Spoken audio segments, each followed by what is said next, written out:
We are live with SCI TV. I'm Joshua Gordon, the founder of the Sports Conflict Institute.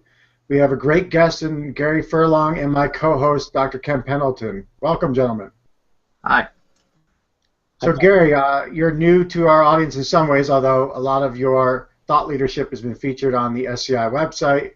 What we're hoping is you can talk a bit about your background, and then we'll dig into a great conversation about conflict management, mediation, and sports. Excellent. Happy to. So my background is I've been a full-time mediator now for about 22 years. I practice primarily up here in Canada, but in the U.S. And a little bit in the U.K. as well. My areas of expertise tend to be both in civil litigation, with a great deal in labor relations as well, in workplace, labor relations, organizational type conflicts, and with a couple sort of subspecialties in the areas of construction and sports. And Gary, your book, The Conflict Resolution Toolbox, was actually the impetus for Ken and I creating an entire course on Intro to Sports Conflict. And basically what we did is use your book as a foundation on one side and then feed sports stories through the models. Could you tell the audience a bit about that book, what drove it, and some of what's going on inside of there, and then Ken and I can join in on that as well. Absolutely. So for the first probably 3 to 5 years as I would practice in the field, I was always sort of asking myself or trying to figure better ways to understand the dynamics of what was going on between the parties, what was causing them to behave this way or that way, and there didn't seem to be any sort of frameworks or useful tools or models. I did a lot of reading of deep theory in the field, and there's a lot of deep theory around organizational behavior, social behavior, cultural factors, but they tended to be mostly in the academic theoretical research side, which again I found fairly interesting, but was very hard to find a way to practically apply it with parties that were in dispute. So I spent 3 or 4 years, part of which when I was getting a master's degree in the field, looking into frameworks, tools, ways to understand conflict in simple and direct ways. The result of that was the book you mentioned, Josh, The Conflict Resolution Toolbox, where I took from my own experience and other very experienced mediators some of their approaches and thoughts around this and refined them into a set of 8 different specific tools or models for understanding conflict.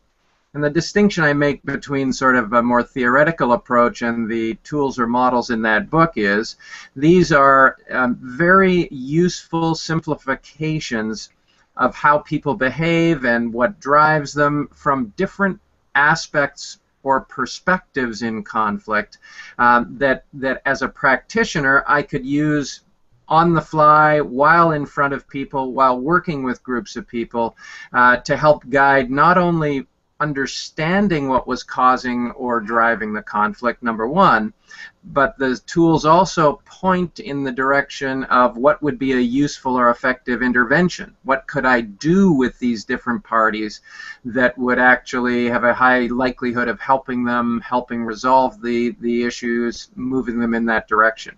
So that's really where the toolbox came from. So when most people think of sports, we do not think of conflict resolution or conflict management. And so where do you see value in, for sports in the kind of theories and models that you've developed? Yeah, great question. So if you think about it, and you're right, sports, because most of us as viewers or even as participants in sports really start halfway through the process. We start where there are teams, or there's a game, or there's a framework that we're operating within, like the rules of football or the rules of baseball, that everyone assumes and doesn't think about, and we just jump in and start playing the game, and the game typically is to win. No one is interested in watching the 2 top tennis players in the world see how long they can hit the ball over the net. right? That would be very uninteresting. They're interested in seeing somebody play very well, have a competition, and inevitably someone wins or loses. But when you step back a little bit and you look at how sport itself is structured, without fundamental agreement right at the beginning, there is no such thing as sport. Until we sit down and agree the rules of the game, and agree the way we're going to play this game, and agree the size and shape of the field, and agree 100 other things which we have to collaborate on and agree to ahead of time, there isn't even a possibility to play sport. So while we don't often think about sport as a collaborative venture, in fact, the very foundation of it is the ability to resolve conflict and move on. I mean, if you think about sandlot, baseball, or when we were kids, and even our kids today, just playing a pickup game, they don't have a referee. They don't have someone in a striped shirt organizing them all the time and telling them exactly what to do. They have to work that out themselves. They have to, have a play take place, and someone says it's unfair, and they work it through until they reach a decision, and they go back to the game because the game is the point. Yeah. So unless you have that foundation and that ability to collaborate, to resolve disputes, you actually can't even play a sport, and we forget that. I can't help but think of when football first started in the United States, one of the things that a football team had to have on it was a good rhetorician, because the rules were largely negotiated before each individual game, and so you wanted to make sure as you were interpreting the rules during the game, you needed a player who could argue well. And that sounds really foreign, and it is, to organized sports. But any kid who grew up playing sports in the streets or playing hockey and on the ice in the winter understood the need for where is out of bounds, how do we decide what the teams are, etc. It's just so the difference really is in organized and unorganized play. In organized play, like once you reach the junior hockey or what have you, the rules are codified, but there still has to be a negotiation to lead to that codification. Yeah, and it's interesting in our modern sports and in our professional leagues, every season, again, we don't as fans, as viewers, pay as much attention to this, but every year, everyone sits down, all the owners, and they look at renegotiating some of the rules to either improve the game, make it more interesting, make it safer, hopefully, in some fashion. There is this constant, ongoing conflict resolution process that we call negotiation that we often, again, don't see, but drives a great deal of what happens prior to the players hitting the field. Then when we release them on the field, we want to see competition. That's kind of the point of sport. But even then, we don't want competition at all costs, because we don't particularly want to watch players try and cheat constantly. We want them actually playing within the rules and boundaries of the game as hard and as fast as they can. That's what's exciting. And things like instant replay, video replay have been instituted in part, not exclusively, but in part, to take away the sort of bad calls or, maybe not intentional cheating, but things that happen that don't actually follow the rules of the game, because we want them followed in order to see the most exciting game. So I think conflict resolution plays a huge foundational part of sport across the board. So Gary, you highlighted that there's been a big shift from being able to learn some of these skills organically through sandlot sports and everything else to now, as we've gone more organized, not having that. So what are some of the effects when you don't have good conflict resolution skills in sport, and in particular some of the ways in which it polarizes individuals who are trying ideally to have some similar goals but may not get there? Yeah, so when those skills are not particularly well developed, there's a very natural human tendency whenever we hit I liken it to under anything of stress, pressure, or conflict, where we tend to polarize very rapidly. The very normal and in part unfortunate conflict resolution reaction people have is to sort of go to opposing corners and end up in very extreme, hard positions very, very quickly. And then we tend to harden those positions as we sort of attack each other's point of view or argue or fight about it. And it's that process itself that often prevents us from being able to solve the problem. The ironic part, I think, is that when we narrow down any particular issue into two simple opposing points of view that are diametrically opposed, it's not remotely representative of reality.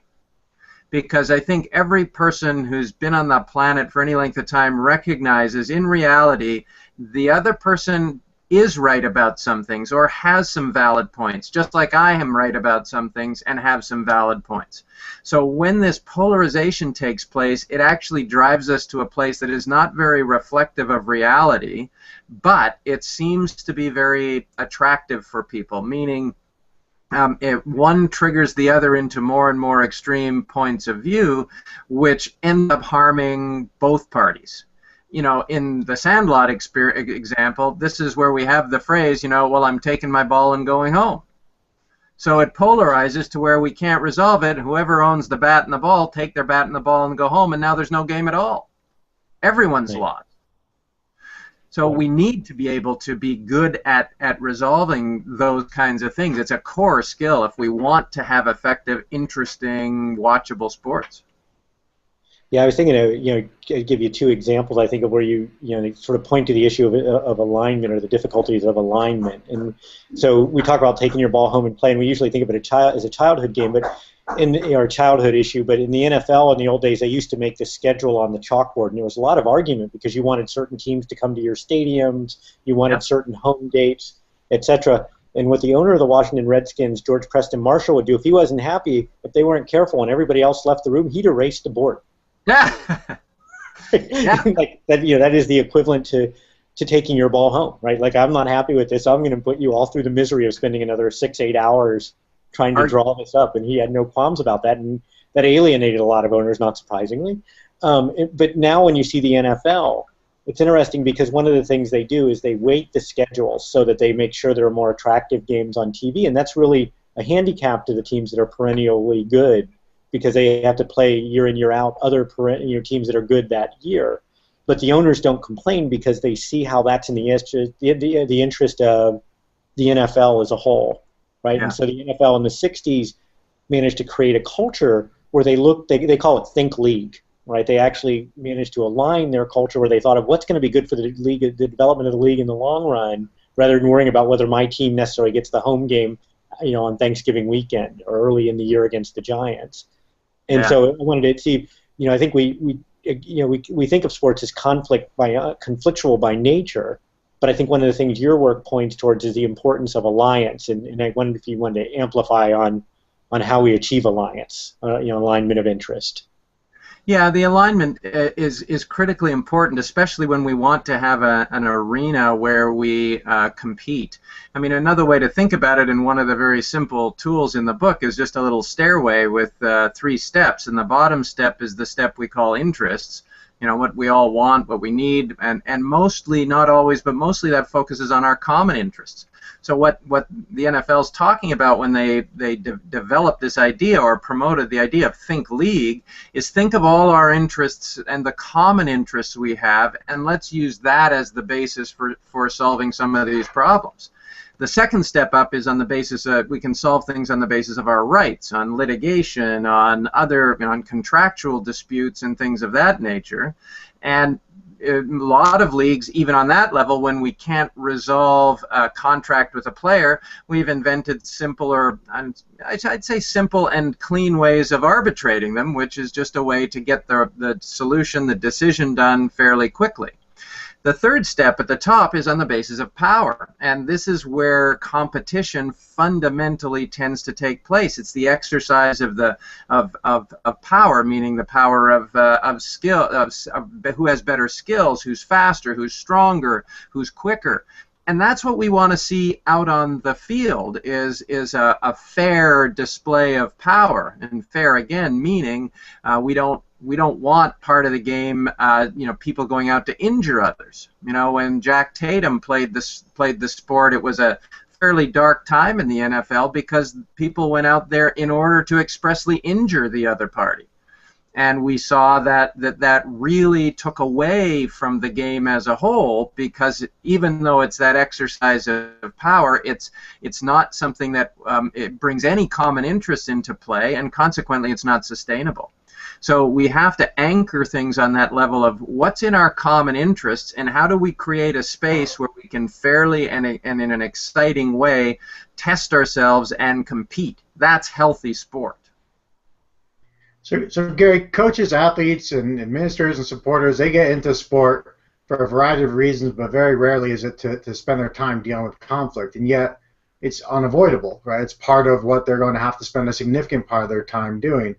Any thoughts on how we can help change their framework around not seeing this as something peripheral to what they do, but actually as a core competency, as you've alluded to? Yeah, often the culprit is often described as, there's too much emotion, or we're reacting emotionally to these sorts of things. And most people sort of take what I refer to from that old TV show of Dragnet called the Joe Friday approach, which used to be this guy who would be interviewing hysterical witnesses to a crime, and he'd very calmly look at them and say, "Just the facts, ma'am, just the facts." So there's this tendency to want to drive toward a very, we'll say, a very hard or coldly rational approach, and if we could do that, you wouldn't have conflict. And I think that's one of the greatest fallacies that's out there. The reality is, as people, as human beings, we make decisions emotionally. So when we're trying to decide who to play and how the team will operate and what's fair on the team, the emotional side of that is quite significant. And conflict is what comes when those emotional, how we feel about decisions start to diverge to some degree, and as we said before, start to polarize. Well, if we view that as peripheral, as sort of a negative, one that we have to squelch, then the simplest thing is to sort of cut those people out of the game, kick them off the team, create a team where there is no divergent opinions, no differing points of view, and you will have a very ineffective team around that. It simply won't help us create effective sports, effective, exciting games. It won't allow us to really optimize our skill. So it's almost like we should be inviting or asking all of our players, our coaches, our fans, to really put forward the challenges that they see, so we can actually have a conversation. We actually can engage around these things, bring them into the game, and then all that energy, because conflict drives or creates energy, that energy then becomes part of the sport itself, or gets channeled into the sport, and that's a very constructive, positive sort of thing. So we've talked here about why sports is open to or why conflict management would have value for sports. But what are the challenges that sports might have that you might not have if it was a legal firm or an accounting firm or what have you? Are there things that make sports uniquely different that you think have to be reckoned with if you're a conflict management practitioner? Yeah. Sorry, technology interferes every now and then. Technology does once in a while. Ken, I think there are some unique challenges in sport. I think probably the most foundational one is the mythology, the core values, the whole foundation of sport is the idea of winning and losing. And I think their entire frame around sport is, you got to get the W. The win is what we're here for. And consequently, there's very little thinking, there's very little reflection on the fact that we need good skills around solving problems before we can be really good at the competitive side. It's a balance question, and so if the mythology is it's all about win-lose, if the mythology is it's all about power and the exercise of power, whether skill or ability or anything like that, then we don't even think that we should be finding a way to make this work for both people or for the whole team or for the team and the coach. And consequently, you get concepts in sport like coach's prerogative. Coach's prerogative says it's my way or the highway. And you accept that on day one, and if you don't like it, you leave. And we often lose highly talented players. If we're looking at it from a professional or collegiate point of view, we lose very talented players simply because they're not prepared to suck it up and live in a world where they're not heard, where they just take orders, where they're not part of the creation of that team itself. So we have to start to combat that by recognizing that we need both sets of skills. On the field, it is about competition. But away from the field, there's a whole range of skills that support the team and that we have to be good at as well. And it's interesting because there's other analogies, or that's not the right term, there's other organizations in society that face similar problems. We have organizations that are paramilitary, for example, also heavily based in that power world. Police, fire, army, armed forces. And what they're learning very, very clearly is that when you're on a fire scene, you want that absolute sort of command and control experience because it's necessary for urgent, fast action. But in the world of firefighters, for example, that's less than 5% of their time on the job. 95% of the time, that system does not work very well when you're deciding who's going to clean the fire hall, who's going to fix the fire truck, who's going to do what. And they've had to realize we need this other whole skill set if we're going to be effective in that 5% of time that we're actually in a fire scene. And sports is not dissimilar. The 5 or 10% of the time you're actually in a live game is a reflection of how well you've run the team and what other skills you've developed more broadly to focus your time on the field. If you don't have that, then the people and the systems on the field will simply not be as effective. In many ways, conflict resolution has been around for a long time now and been a field of study and a field of practice, but for sports, in a lot of ways, it's very much cutting edge. And I think for a lot of the reasons that you're highlighting, Gary, where folks see it as somehow giving up power or giving up authority by engaging in communication and trying to figure out how can we be more aligned, how can we deal with some of these issues when we have time to deal with them.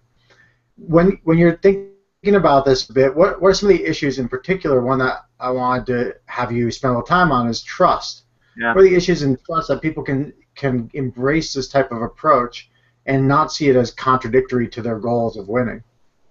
Yeah, it's really important because trust is what's at the foundation of every single relationship that any of us are engaged in. And when you look at sports, especially team sports, what allows people to go out and give 100% and demonstrate the full level of their skill and ability is the trust they have in their teammates, and the trust they have in their coach, and the trust they have in that system. If so much of human activity, and sport is probably at the pinnacle of that, is it's a confidence game.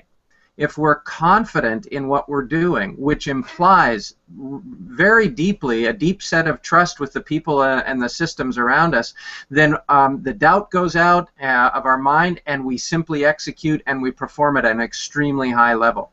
But it comes down to that idea of trust. Now, historically, we viewed trust as what I call the friends and family approach, which means the people I'm closest to in my life, friends and family, is what is my experience of trust. And friends and family are fundamentally based on a deep sort of personal bond and based on us exchanging and trading favors for each other. That's what the sort of core personal trust is built on. And when you try and translate that to a sport environment, and broader than that too, but we'll stick with sport. When you translate that to a sport environment, the friends and family approach doesn't work very well. Take your average NCAA team, it turns over roughly a quarter of the team turns over every year. If you have 4 years, maybe 5 if you have a large number of red shirts. But the team is constantly introducing new members onto that team. Coaching staff may change, whether the head coach or assistant coaches. Every year you get a relatively new group of people together. Maybe there's a core who know each other for the last 3 or 4 years, maybe. But broadly, this is a group that has to come together, understand who each other is, and form a set of trust, bonds of trust, in order to start performing in very, very, very short order. And that's a big thing to ask if we don't really understand what trust is about. So again, historically, you look and you say, well, I, for example, went to school at Stanford, and there was one fraternity that most of the athletes on the football team belonged to. How did they build trust? Well, they went and partied a lot. I got to tell you, we knew the frat pretty well. They partied a lot. They got to know each other through social activities, which is what, again, the friends and family approach does. Now, I'm not saying that's a terrible thing, but it isn't enough to sustain high levels of performance on the sporting field or, frankly, almost any other endeavor. What good teams do is they don't base the level of trust on the individuals specifically involved. What they do is they build a framework, they build a team structure that is transparent, that is respectful, that is consistent and repeatable. So I know what to expect. I know what I'm there to do.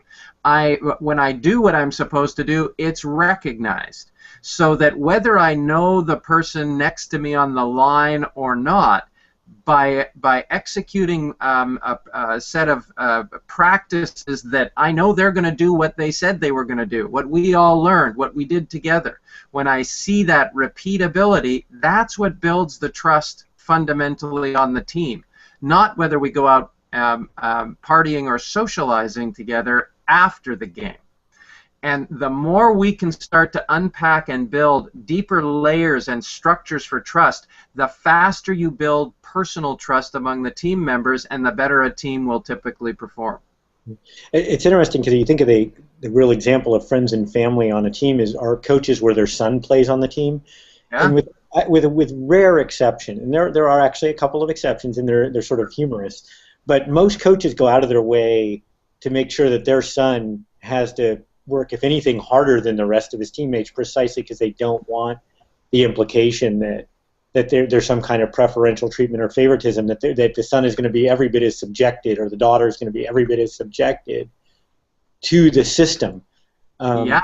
You know, and I think so. Bob Hurley Jr. or Bob Hurley at Duke, when he had his son, Bob Hurley Jr., who went on to a great career at Duke, and before he had an auto accident, unfortunately, he was having a good NBA career with the Sacramento Kings. You know, he was saying, man, it was really hard because you knew your dad was going to, the culture that was established at St. Anthony's High School, you were going to have to conform to that culture, and he was going to make sure everybody knew you weren't friends and family. And so I think it's an interesting illustration when you look at it. You look at it from the other way. But I was thinking about the players. One of the things about sports is it's at the end of the day, you have elite athletes who are playing, and some of them are not. You know, they're exceptions to the rules. And I think they present real dilemmas. And I was thinking of Lawrence Taylor, for example. There's a famous story that, you know, Lawrence liked to go out and really live the high life, literally sometimes. And he, one time for a Thursday practice, with Bill Belichick, who's definitely a systems guy, was running. He fell asleep during practice, and Belichick woke him up. And Lawrence Taylor went to the board, diagrammed the whole play, and looked at Belichick and said, "Look, do you want me on Thursday or do you want me on Sunday? You make the choice." And and so I'm wondering what do you tell the coach who's like, that's the problem. You have this general idea of this system, but you have these exceptional players, and their value is just so great that they're irreplaceable. And what do you do at that point? How do you strike that balance? Well, it is a hard balance to strike. There's no question. But I think what I'd say to in this case, coaches, is the more that the players see that there are two sets of rules, the less trust you're going to build on that team. And I think we do have this belief, and there is some truth to it, but there's certainly a belief that certain players are just such a talent level that we have to let them do whatever they are going to do. And I would question that in the sense that, especially in team sports, what damage is done when everybody knows that a few players can kind of do whatever they want and everyone else has to follow the rules. it's going to build some level of resentment on that team, which is going to erode the level of trust. And then when that level of trust starts to get questioned, then it starts to get amplified by the assumptions people make. So, so let's say, using the Lawrence Taylor example, the next, week on the field, somebody doesn't, in a play, support him, or he gets blindsided, and he looks at his teammate and who kind of shrugs, like, well, stuff happens. Well, was that because, they have special rules for them? So then you start hearing these assumptions starting to be made, these attributions about each other, and that starts to poison the environment even faster along the way. Because the minute favoritism starts to take hold, or a perception, even whether if it's true or not, once that starts to take hold, it starts to cause doubt, it starts to erode confidence, and pretty soon you may have a superstar playing great, but then you've got 10 other people on the field underperforming, and I almost don't care who you are, that's not going to compensate for the 10 that are underperforming. So, Gary, one of the things that we've seen in action, building off of this idea of how important it is when we've introduced your tools to athletes and to coaches, they see things very differently. It gives them a framework where they see conflict in a very different light. And that educational piece has tremendous value in its own right. Are there thoughts that you have in terms of how can you integrate these great skills, models, tools into sport in a way that it becomes part of sport more inherently? Because one of the things that I think is always troubling is if we get a call and the call says, I want you to teach conflict resolution skills in an hour, that's somewhat ludicrous when you would never call and say, I want to teach an offensive system in an hour to a football coach, right? We build it much more as part of the daily routine. What are some of those ways in which, in some of this is things that you and Ken and I have been talking about offline as well, but what are some of the ways in which you can integrate this into just part of how teams are run?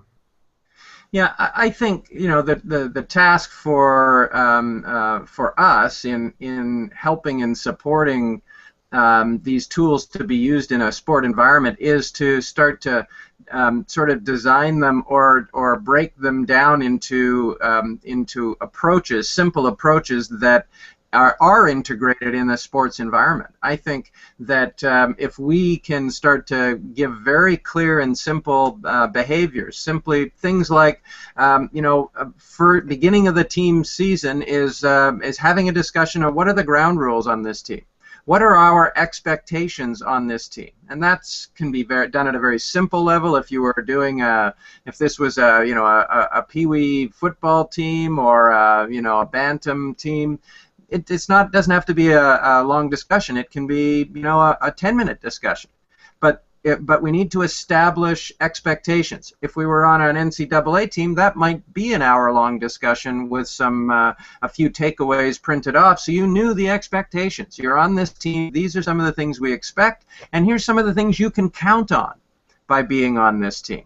So by breaking some of these tools down into activities that teams would naturally start to see the value in, I think you will start to see a lot more uptake in building it into the culture of the team itself. And I think it's really just like a lot of different areas in this regard, whether it's a startup company, whether it's a sports team, the more aligned and the more everyone on there understands what the expectations are, and we have a chance to talk about it before it happens, before anything happens, the easier it is to simply follow that path. People like going down the path of least resistance because it helps, and if we can help create some of that, then it's not a hard sell, whether it's in sports or anything else. So if I'm a coach, I might take this and go, I agree with you on the concept of least resistance, and as you point out, at certain times this is really a command and control. There's a place for command and control. Rather than having the team develop the expectations, I'm inclined to set them. What do you say to the coach who does that? What are the pros of that? What are the cons of that? So the pros are, like most things, it's fast, it's quick, and a coach who's been coaching for a while will likely have a pretty good set of ground rules to impose. The con of it, of course, is that if it's imposed on me, most of us say, well, if you're imposing something, I'm looking for the loopholes. Whereas if I'm part of creating them, if I have a voice in putting forward what I kind of expect, and we have a short dialogue about it, I have skin in the game. Those are my ground rules. Then you start to see peer pressure on the team function in a very positive sense. You have team members holding each other accountable for the ground rules rather than seeing if they can get away with it and hope the coach doesn't catch us. And those are two fundamentally different cultures on a team. Great. And Gary, as we wrap our conversation here, any final thoughts or examples that you want to tie it all together here, and bring this kind of idea of conflict resolution in sports really in a way that people can understand that how meaningful and important it is? Well, just tagging on to what we were talking about, Josh. If you look at some of the most topical things happening right now, with the suspension of Adrian Peterson, for example, and Ray Rice, for when that video came out, it was very interesting that the NFL really didn't have a good structure or process for how they dealt with these. And so, what did they end up doing? They started having to react to public opinion because they had no clear, understandable framework to address some, which in this case are pretty serious issues. And by the way, not issues that were foreign to the league prior to this. There have been incidents, similar to this going on for decades in many of the professional sports. But without a system in place, suddenly panic sets in. People start reacting, sometimes overreacting. In any event, people sitting on the outside, the fans, simply look at this and start to get disengaged. So the value of good, clear expectations and systems minimize those kinds of problems. It doesn't make it any easier to deal with, but it's dealt with in an orderly, transparent, respectful, clear way, which people understand. And without that, we simply swirl in the conflict, and everyone's got an opinion, and you can see very different outcomes for different players for very similar behaviors, and you start to see what starts to be perceived as is a grossly unfair process and system that will inevitably, I'm sure, end up with lawsuits at some point going on, and it tarnishes it for everyone in that league. And that's the real downside when you don't start applying some of these processes, frameworks, and structures that can be applied fairly straightforwardly, even in professional sport. A great illustration, and certainly you can imagine the ripple effect, whether it's seasons lost or people transferring or careers ending, all of that from not embracing these types of tools. As we wrap, I would make a pitch to our audience to get your hands on the Conflict Resolution Toolbox. It's an important text. There's lots of models in here that are immediately useful in this context. And Gary, again, thank you for joining Ken and I today. Much appreciated. My pleasure. Thanks, Ken. Thanks, Josh. Thank you, Gary.